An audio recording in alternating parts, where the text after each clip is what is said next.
It's 1943. You're at Café La Rae on the corner of 56th and 6th. You're about to have lunch with André Breton, Marcel Duchamp, Yves Tanguy, and in walks Enrico Donati, the last true surrealist artist. Breton wrote a very beautiful preface for Donati's exhibition. I love Enrico Donati like I love a night in May. And Enrico said, well, I've got no idea what he meant by that. I mean, why May? Why not June or July?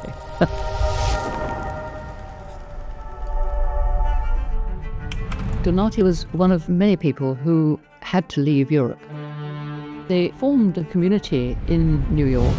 They used to meet every day for lunch at the La Rae restaurant opposite Breton's apartment. For the surrealists, collective activities were tremendously important, and Donati joined in those.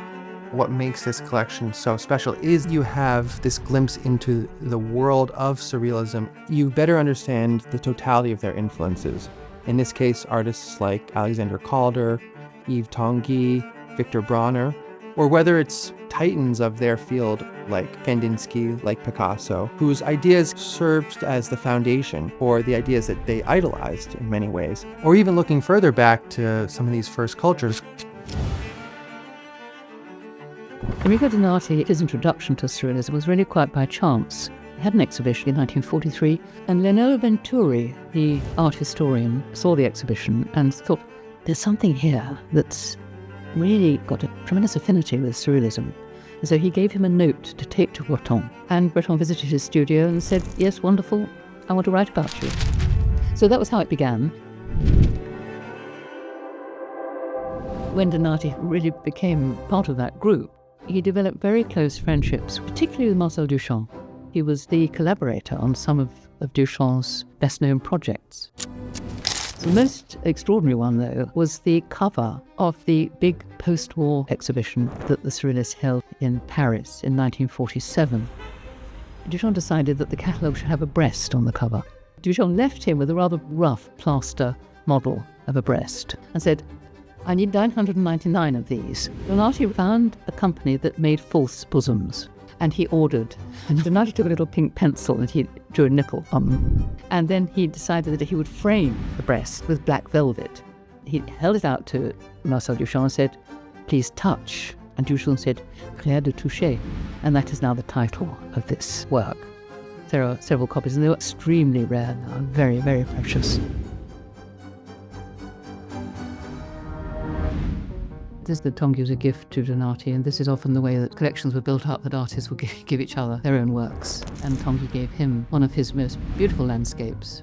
These kind of abstracted landscapes populated by kind of lunar or alien.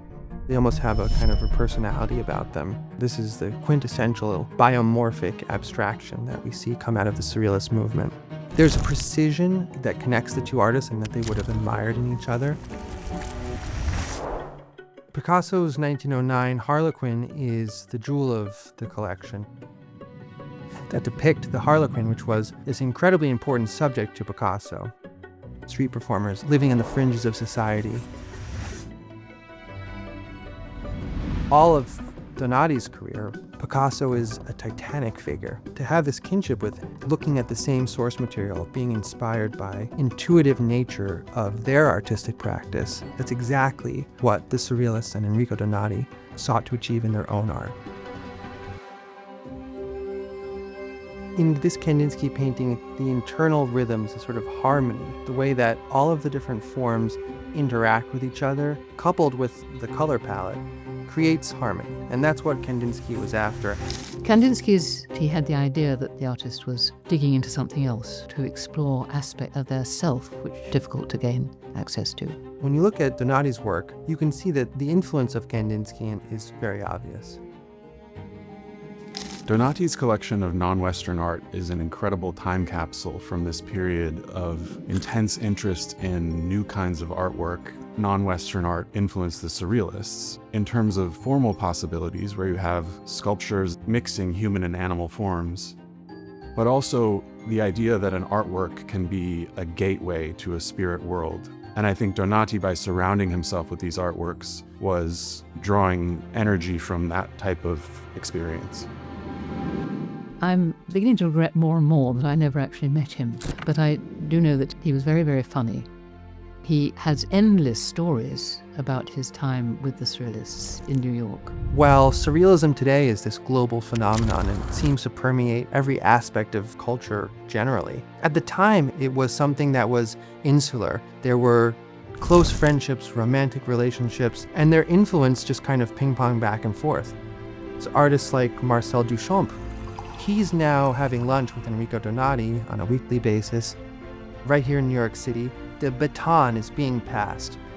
They go on to influence the abstract expressionists and an entire generation of conceptual artists.